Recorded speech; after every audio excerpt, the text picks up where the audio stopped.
I'm screwed.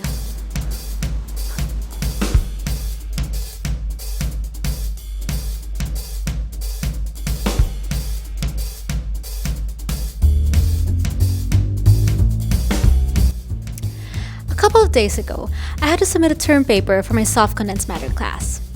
But between juggling, research, and other responsibilities, I almost missed the deadline.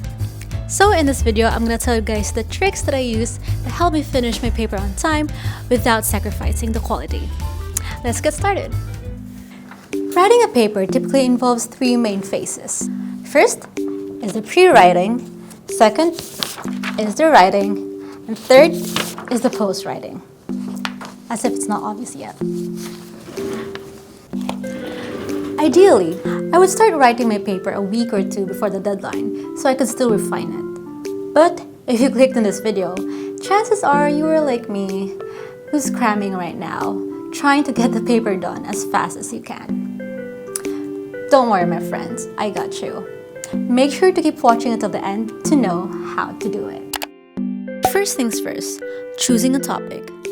Typically, professors would give out a broad list of topics that were discussed in the term, and it will be up to the students to pick and select which among the topics they want to focus on. In my case, our professor said that our paper should revolve around the concept of self-assembly. Next is to narrow it down to a more specific topic. Doing this would make it easier to formulate the flow of your paper. For my paper, I knew I wanted to write about the self-assembly of colloids. Then I narrowed it down to anisotropic particles, and then I further specified that I wanted to focus on the self-assembly of gold nanorods. One tip to sharpen the focus of your topic is to make it question-based. As an example, instead of just focusing on the self-assembly of gold nanorods, I can reformat the topic as a question, such as, how do gold nanorods self-assemble on the interface? After you've decided on a topic, you can start making a rough outline. Doing this would help you get a bird's eye view on the direction of your paper. A typical outline should include an introduction, a literature review, methods, discussion and analysis, and conclusion. Your outline should not be set in stone since you might figure out a better way to organize your paper as you write. In my case, we were given these guide questions on what we should include in our paper, and that was a good baseline to formulate the outline of my paper. Now, what if you seriously don't know how your term paper should flow? Well, do not fret, because I have the perfect tool for you. I have here this tool called Jenni AI. When you go on their website, it'll greet you with this pop-up window asking you for a prompt about what you're writing today. It even measures the strength of your prompt, which is helpful in providing the tool more context on what you wanted to write. You have to be really specific in making your prompt. Make sure to specify the kind of paper you want to write, plus the narrowed down topic of your choice. If you already have an outline in mind, then you can opt out in generating an outline.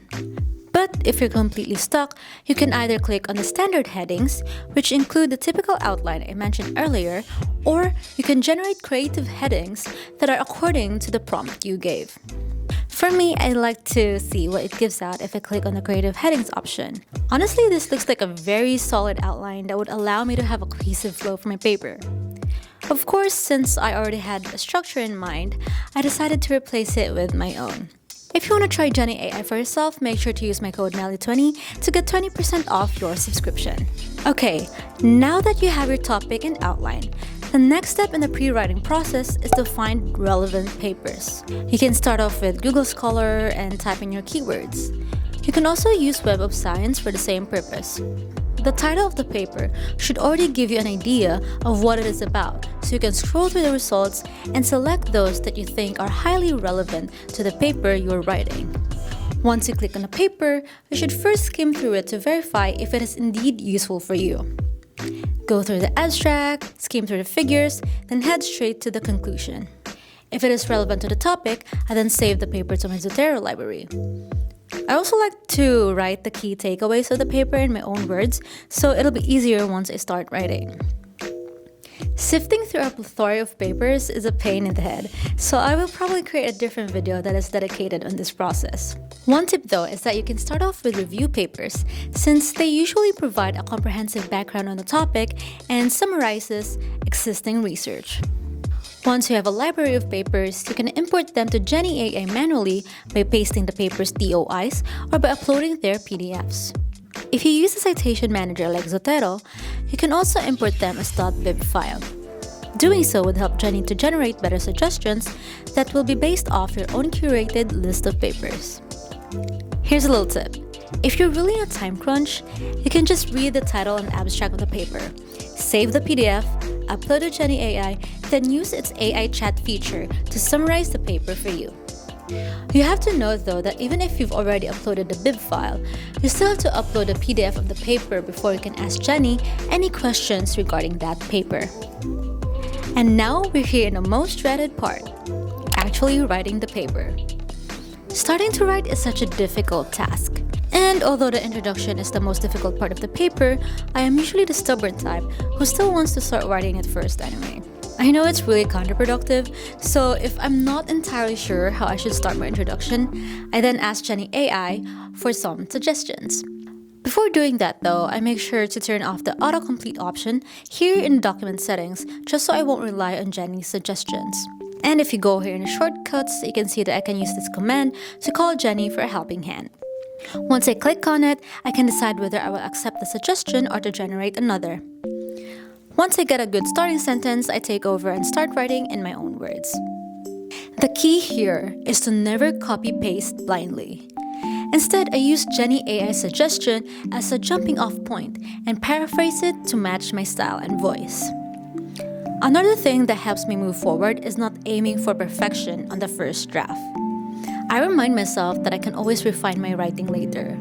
So I just type out my thoughts, even if it's messy, because a bad draft is always better than no draft at all. One thing I always keep in mind while writing is paraphrasing properly.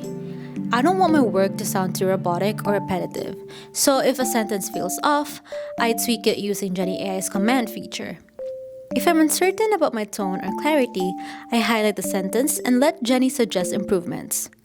I can change it to an academic, casual, persuasive, bold, or friendly tone, depending on my needs. It's like having an extra pair of eyes to refine my writing. But again, I always have to double check and adjust things manually so that the writing remains my own. Another important habit I've developed is adding citations while writing instead of waiting until the last minute.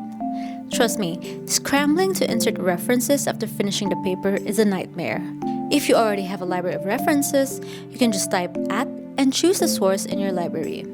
In my case, there are times when I find myself needing more references, so if I find one that wasn't in my library, I can just add a custom citation by pasting the DOI of the paper here.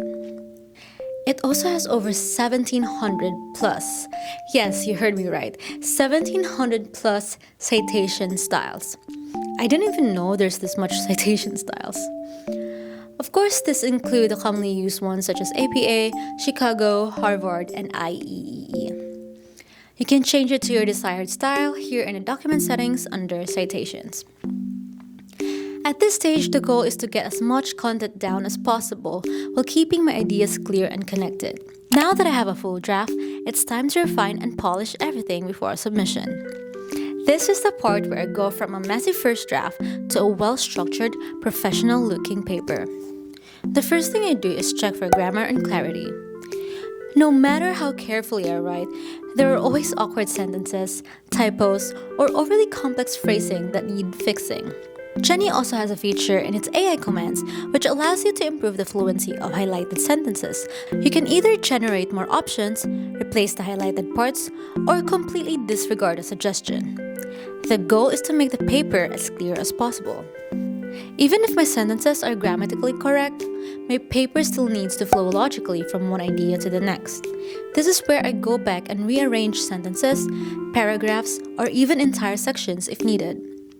I ask myself, does each paragraph transition smoothly to the next?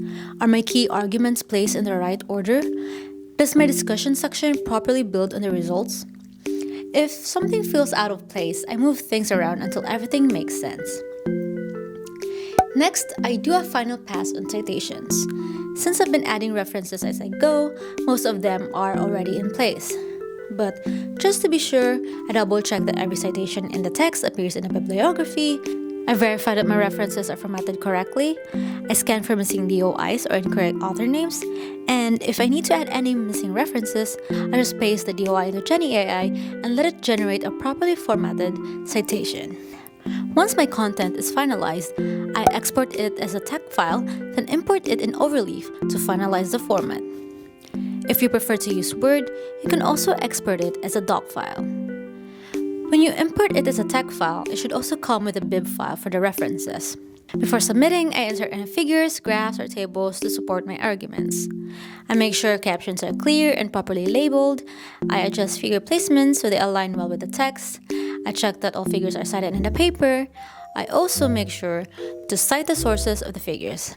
At this point, I do one last proofread, reading through the entire paper out loud to catch anything I may have missed. And finally, the moment of relief. I export my file document, double-check the submission requirements, and hit submit. Writing a paper is unfortunately not a linear process. You have to do a lot of revisions, visit the citations, just do a lot of scrambling around, blah blah blah. But with the right tool, everything becomes much smoother. However, just remember though that a tool is just a tool and should only remain as a tool. AI can help, but the voice, the analyses, the ideas should all be yours. And seriously, don't be like me. Once you get that assignment, start writing right away. Otherwise, you'll have to visit this video again, and I have to remind you again to write right away because it's so much better than cramming, okay? Anyway, that's it for this video. If you want to use Jenni AI, make sure to use my code MELLY20 for 20% off your subscription. Thank you so much for watching and see you on my next one. Bye bye!